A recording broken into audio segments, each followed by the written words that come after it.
This is Kent Hance, best storyteller in Texas. Saying of the day is ignore them. What other people think about you is none of your business.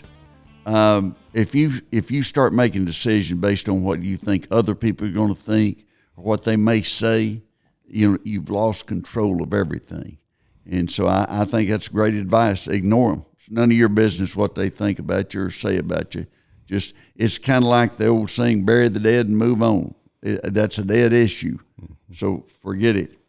Today I'm going to talk a little about a couple of things.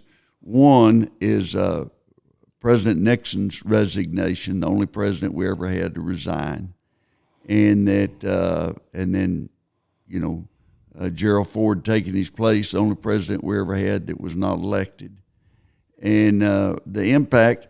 I remember where I was when I heard that, and I was listening to the radio and driving into DFW to catch a plane to Lubbock when I heard it. And then that night he addressed the nation, and the next day, August the 9th, 1974, made the official resignation and flew to California and was there.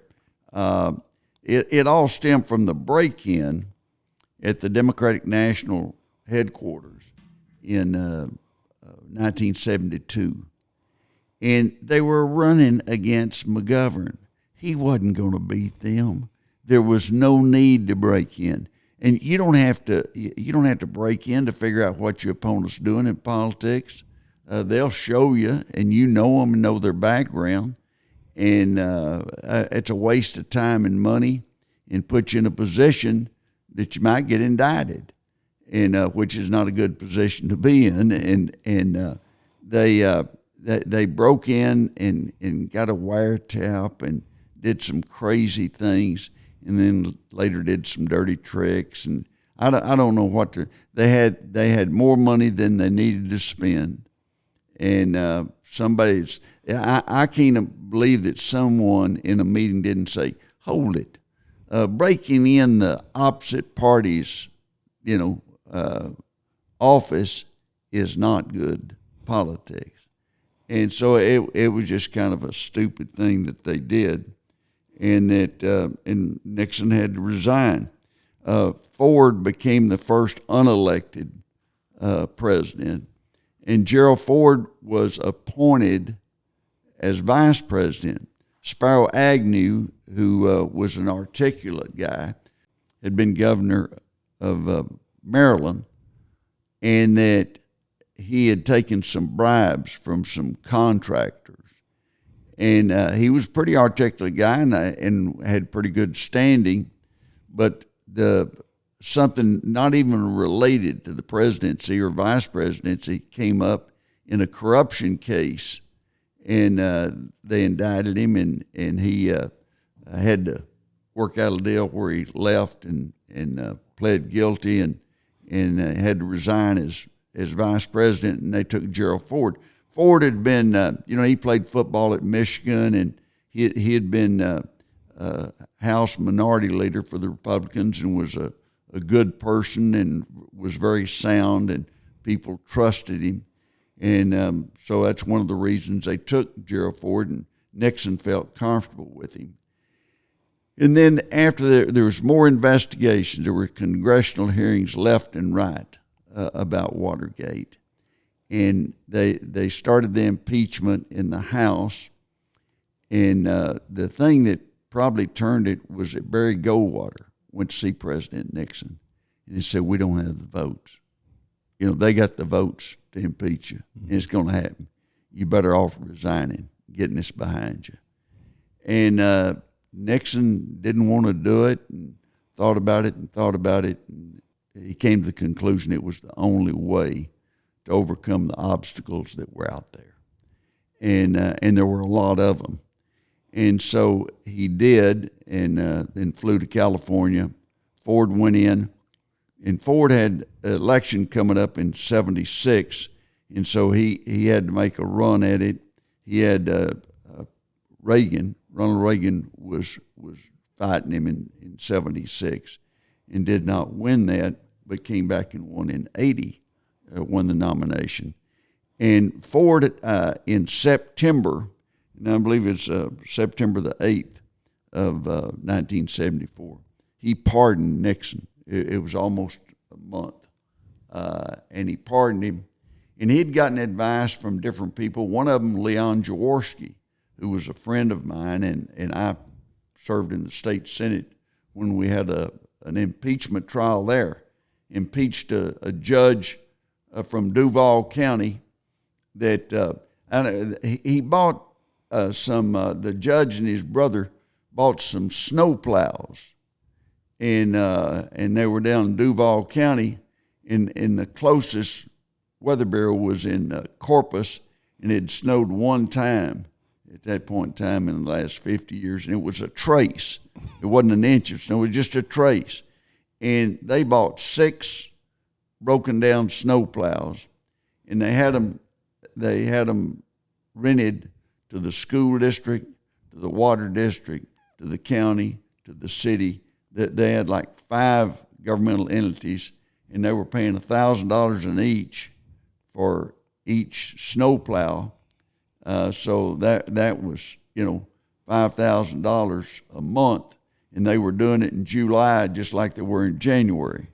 And so, I mean, there was a store, they owned a grocery store called the Cash Store, but they charged everything, and so there was a misnomer there. They misnamed that. And Jaworski was our general counsel, and I helped on that trial, and it went on, started in summer of 75, and didn't get finished until January of 76. Went almost 7 months. And it wasn't like, recent cases or anything where there was a lot of front page news. Nobody cared, and we finally got it done. But Jaworski told me that he told President Ford, you need to pardon Nixon and get this behind us. We don't need to go through a trial, and move on. And he took that advice, and it was a close race in 76 for the presidency, and he may well have lost the race because that most people think that cost him the race. Jimmy Carter was running, and he was a guy that was had a good, clean record, and he ran as a moderate Democrat. And when he got in, he did kind of like Biden did. He let everybody that was real liberal tell him what to do, and lost touch with the people. And early in 76, they were meeting with members of Congress, and they were saying, hey, we hope Reagan gets a nomination. He's a nut, and he's all this and everything. Well, Reagan wasn't. He was a smart politician, knew what he was doing, and he could talk to the public. The public liked him, and he was articulate. He was playing a role as a candidate for president, and he played the role well. And that I went to a speech he made one time with the Sheriff's Association, and he started off and he said, I was a sheriff in a movie one time, but I got shot right in the beginning of the movie, and they had to take me out. I didn't last long, and always had a good sense of humor, and Carter's people never understood. I don't think they understood what the job was about, and he got involved on who could play in the presidential tennis court. I'm wondering if, going back to the saying of the day, did Jimmy Carter worry too much what other people thought about him? He did, and his staff did. Mm-hmm. And that Hamilton Jordan told me one time I'd ask a question of the president at a meeting, and it wasn't a mean question. It just pointed out that he was going to get beat. It wasn't from Ted Kennedy on the left, it was on the right from somebody that was a Republican. And that anyway, he followed me out and he said, you won't get invited back next year. And that's why you won't be here. How do you know that? And he didn't like that at all, that I asked a few questions.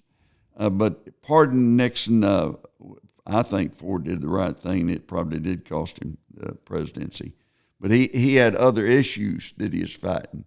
They started that project called WIN, Whip Inflation Now.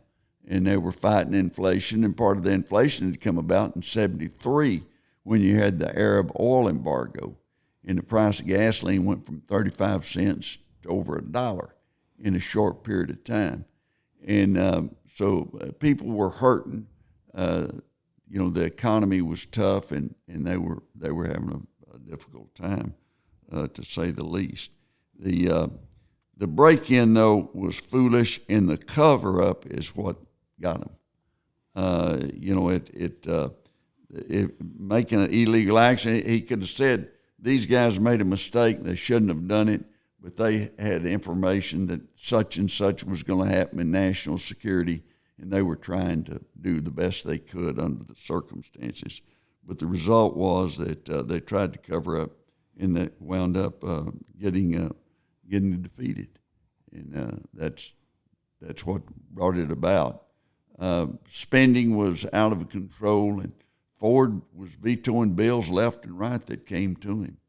And Ford had the swing states. The last time Texas has been a swing state was in the 76 election. And a lot of the Democrats felt like that Carter was a Southern Democrat and he'd be moderate conservative, and which did not prove to be correct. But this is a funny story. Late in the campaign in 76, it became apparent that East Texas was going to be the swing vote. And that so the Ford people decided to take President Ford, back into Tyler to campaign a couple of weeks before. And they were taking him to Tyler Junior College to make a speech. And they're going to put him in the gymnasium, and they'd have a full crowd, and it'd be a good rally and everything. And the guy that was in charge of the gym was kind of a special needs fella, and it was a nice fella, but he really took a lot of pride in the gymnasium and how it was kept, and they had just redone the floor. And so the advanced people from the White House were there, and they were walking over the gym floor, and he had just had it redone. Mm-hmm. And there's a little town down there, White House, where Patrick Mahomes is from, and one of their big rivals is ARP. Anyway, they're walking across, the advanced people from the White House were walking across the floor, and the guy yelled at him, "Hey, get your ass off that floor." And they said, "We're from White House." He said, "I don't care if you're from ARP, get off the floor." And the guys at the White House, they didn't know what he was talking about. ARP, they were on different subjects. But that's I like a guy that takes his job serious, though. Yeah, he took his job seriously, and he was a guy that would go to Texas OU game and get on the sideline with Darrell Royal. And everybody liked him, but boy, he didn't care who you were. If you got on that floor, he was going to be on your back.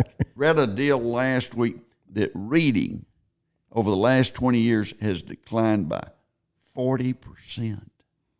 Reading for leisure. Yeah, reading for leisure. Not reading class assignments or stuff like that, but reading for leisure. And, I think the internet, a lot of people just watch on the internet and instead of, reading. And some people will listen to books, especially if they're driving any distance. But that really surprised me. I was looking at several things. The price of even fast food has gone up so fast that McDonald's is repricing and resetting the prices on 8 of their most popular combos. And they're having to cut back a little on the size. But people are looking for bargains. The last flight that Orville Wright did, his first flight only went 120 feet. But he was up in the air. That's about 40 yards, about almost half of a football field. And his last one, he flew with Howard Hughes, and the plane's wingspan was 123 feet. So the wingspan on it was further than he actually flew. Was that the Spruce Goose? Yes. It was. Okay. I believe that's correct, that it was a Spruce Goose. Someone in our audience will correct me if I'm wrong. I always like to get things like that. Also, there was a survey done of your most prized possession, not individuals, not your spouse or your children or anything, but material things. What's your most prized possession? And it was overwhelmingly a cell phone. People really, love their cell phone, and that the average person in this survey had dropped their cell phone 10 times in the last year, 10 or more, and that 38% of the people surveyed would rather lose their wallet than their cell phone. They don't want to lose that cell phone. And they also asked, would you rather lose your cell phone or lose your child at the grocery store for a short period of time? And they all said, we'd rather lose the child, for a while. And the answer was that, it'd just be a short period of time to get them back. But I thought that was, a little unusual.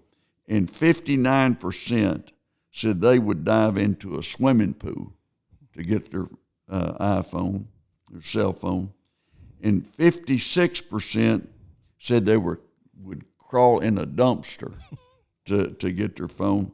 And 54% said that they would reach into a potty potty at a concert. I'm not in that group, and that goes back to my friend Kenneth that we pulled up behind his house and they had a outhouse, didn't have indoor plumbing, had an outhouse, and he had a fishing pole and was fishing in it. We said, "What are you doing?"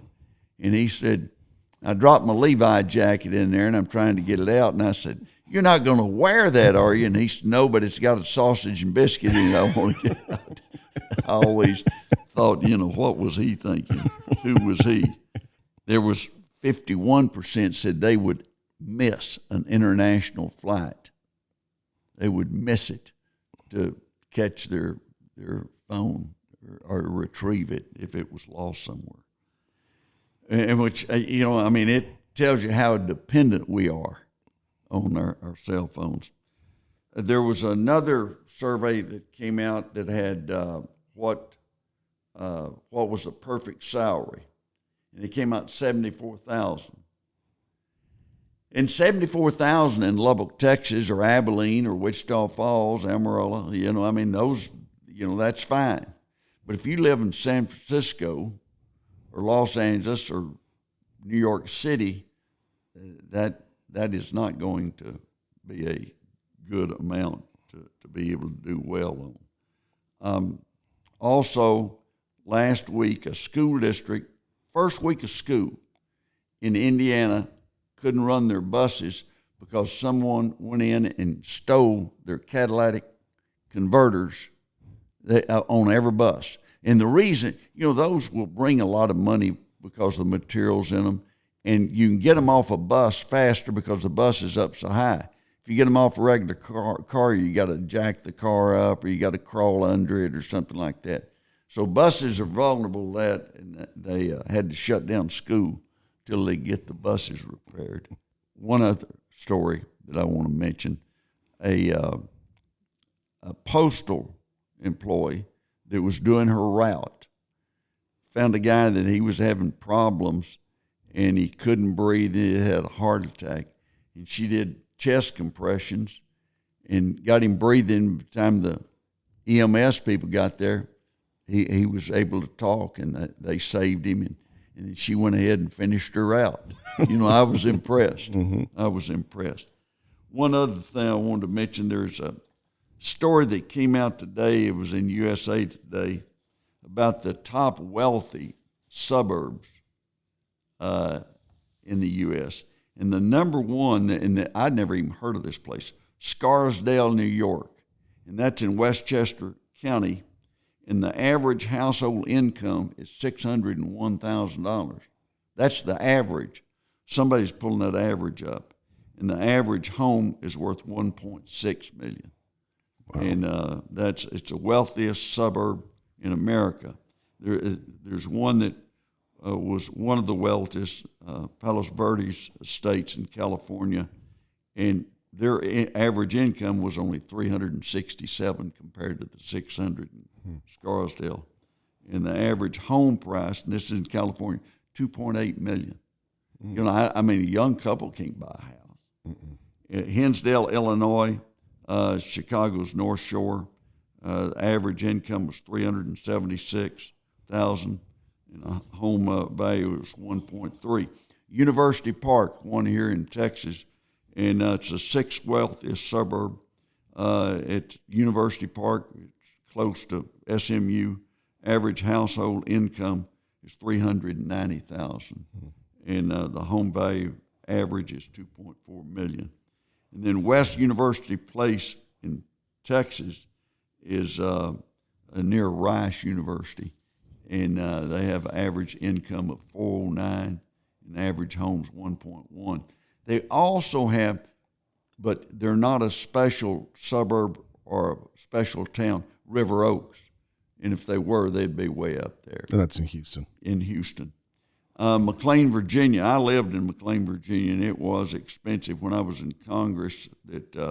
It's rated 12th nationally, and the household income $365,000, and home price is $1.7 million. You got others, Milton, Georgia, near Atlanta, and Pinecrest, Florida, Ardmore, Pennsylvania, it's a suburb of Philadelphia, and then Scottsdale. Scottsdale's not just a little suburb. Scottsdale's got 250,000 people right at that, and the population, is continuing to grow. The average income is $168,000, and the home value is at $946,000. I don't think you can find many homes in Scottsdale for $946,000. Yeah. Scottsdale's where my friend lived, and I talked to him one day, and it was last August, and I asked him how hot it was, and he said, "We got people dying and going to hell and getting relief." And that's pretty hot. But there's a lot of different towns. It was a story that I just noticed, and it talked about the suburbs where there's high income and high level of income. Over the weekend, kind of a soft launch to college football. The real deal starts this week. You got any thoughts or predictions on? The big game, and these games are scheduled a long time ahead of time. Big games, Texas Longhorns versus the Ohio State Buckeyes, and that'll be at 11 o'clock on Saturday morning. And that there'll be other games that'll be important, but that's the big one. Everyone will be watching. And Ohio State's the defending national champions, and Texas is picked number one for this coming year. And Red Raiders play Arkansas Pine Bluff, and that they're not going for the national championship. Pine Bluff's not, but usually schools and big conferences will have one or two gimmies, but every once in a while a gimme will beat you. You look at Troy University in Alabama, they were paid $1.2 million to go play LSU in Baton Rouge, and lo and behold, they beat them. And that's the last time that Troy will get a chance to play. I was talking to John Sharp, chancellor at A&M, one time about Troy beating LSU, and he said, "What's their last name?" And I said, "No, that's the name of the university, Troy. It's in Troy, Alabama." He got a kick out of that. Had kept his sense of humor. But it's always an exciting time starting football. Everybody's bright-eyed and bushy-tailed and think their team's going to do great. They'll find out pretty quick how good they were. You had Saturday, you had Iowa State and Kansas State played a very good game in Ireland. And the crowd, I was watching the game, looked like the stands were pretty full. And I don't know if they understood the game or not, but they had a lot of people show up for it. So it's a kickoff of the football season. It's right around the corner. The saying of the day, ignore them. What other people think and say about you is none of your business. Just ignore them and move on.